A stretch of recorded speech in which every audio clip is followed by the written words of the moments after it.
Let's go.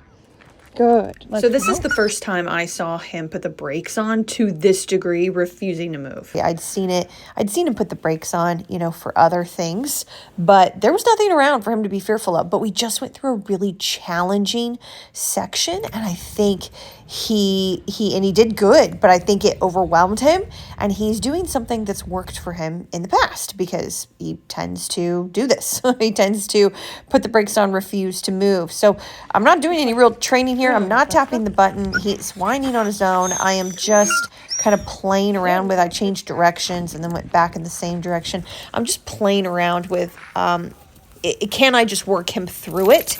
And not really. What I ended up doing was moving away and doing some basic let's go work, moving away from this particular section. We came back to it, as you can see here, and he was perfectly fine. So anyway, your dogs will do something that's a habit in the past, even if it's for other things, to try to get out of doing something because they're emotional, because they're stubborn, willful, fearful, all sorts of reasons. So it doesn't mean to give up. It means to kind of try to work through it a little. And if you think it's too much, go give a break and then come back and do it again. He did this to us later for a motorcycle that went by, and we saw it, some other seemingly random times, and we had a better idea of how to work through it because we'd worked through it before. So just keep it up with your dog. Don't give up because there's a difficult situation like this. Don't stress about it. There are definitely ways that you can work through it. At the moment, your dog notices a dog. Let's go. Good. There's no tap there. No, that was a tap because he moved with me beautifully.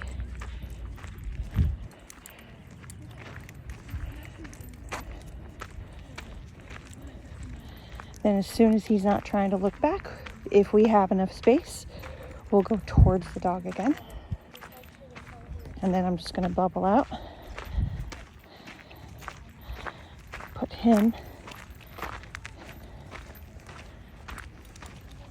Put me in the middle. And I'm not done yet. Now, we're going to turn and follow them a little bit. Good. Maybe switch up the type of turn that I do, even though he's doing really well. No. He's looking at an off-leash little dog running around, which he can be reactive to sometimes. Only at an 8 on the e-collar.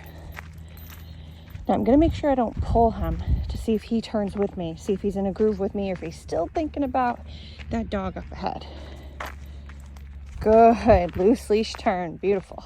I even drop my shoulder a bit when I'm on a shorter leash in busy areas to make sure I'm not just pulling the dog around and seeing what choices they actually make. No, down. So any hyperfocus that lingers at something, low level tap, he's not relaxed, but low level e-collar tap, just to keep those ears back, keep him more in curious mode. Again, it's not about, him looking. It's those alert ears really honing in on something. That's a no. He can always glance around, briefly with alert ears, but not focus in on something. It's so important to go and just sit with your dog different places, even if it's not super busy. That's perfectly okay. Just go somewhere and sit with your dog and watch the world go by. Now, I mentioned the panicky stuff earlier, something that he did, even before he came to us. And so that's why it's a bit of a habit. I'm sure he did it with his previous family too. He was adopted, and he's a rescue. And now I'm giving him his breather. Now, I had to really pay attention because he can be stuck to me like glue and see something, and then instead of panic, he bolts away. So I've got him on a slip leash long line, and I am just holding him close, and I just keep moving. I'm encouraging him, go sniff so I can work on some recalls or something. But he's pretty stuck to me like glue on his first day at the park when it's busy like this. But I was able to get a few recalls in and let's go work, just some movement work and give him some freedom. And I really feel like it's this combined with some of the other videos that you've seen.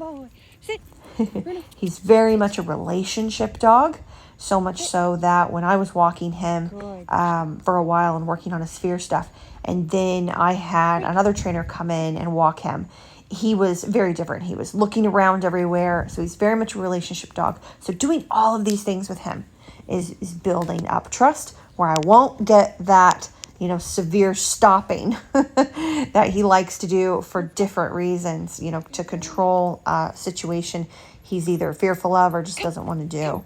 I'll get less and less of those from building relationship in many different ways. Good boy. Down. Many different ways of Good just being a boy. leader and creating a companion.